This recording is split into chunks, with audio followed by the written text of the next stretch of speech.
अस्सलाम वालेकुम। मैं उम्मीद कर रही थे सारे ठीक ठाक हो सो, खैरियत नाल हो सो। ठंड को खुद भी इंजॉय की वैसे ठंड कितना है धुंध ने मामला ख़राब किया हुआ है। ठंड तो इतनी है कि ना इतना भी सवेना एडी धुंध दी दूर तक कश नजर नहीं आता।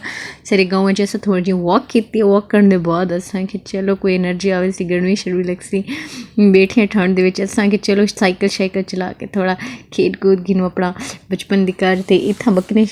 शुदियां वो खादी पिन घाह खादी पिन में कि खाओ सर्दी लगी खड़ी इत्थां कुकड़ी में कुड़े भज पिन में कि अच्छा भड्डो भड्डो एक कबूतर में कि तुसां ता वीडियो बनवाओ च ना इन्हें कोई नखरे आ गए ए उत्ते में कुड़े के छत ते चढ़ बैठन मैं कि अच्छा बैठे रहो ढेर नखरे वे तां उत्ते बैठे रहो ते भल ए काश ओदा कला बैठा एक मैं अपने ढोले को चाह के शशके मरी नहीं वदी ये मेरी स्वीट जी भांजी है लाहौर चाहिए 4 मंथ दी को मिलण रही है तो एक चाह के सब बहुत इंजॉय थे खुश थे ये सारे नाल ॾाढी निहाल थी वधी खुश थी वधी हफ्ते कितने एनुअल चले वैसन तो अस थी गए मैरिज हाल एंटर क्योंकि शादियाँ इन्नियां हन कि ये सारी लास्ट शादी है असें थोड़ी अपने शशके मारे शशके मारने बाद ए बाल मेरे को सटे नहीं मैं के सटो मेरे को अड़ाओ मैं ढावा नहीं तो मेरी इंसल्ट करवाओ यही वाल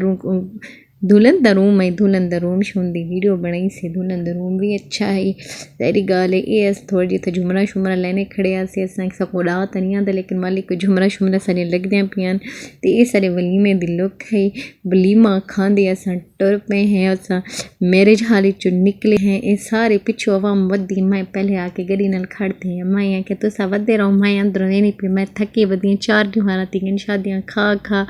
ये सारा सेकंड टाइम वलीमा है एक फर्स्ट टाइम वलीमा खा के ऐसे ये सेकंड टाइम रात के 12 बजे तक वलीमा है से सारे बह गए गली दोते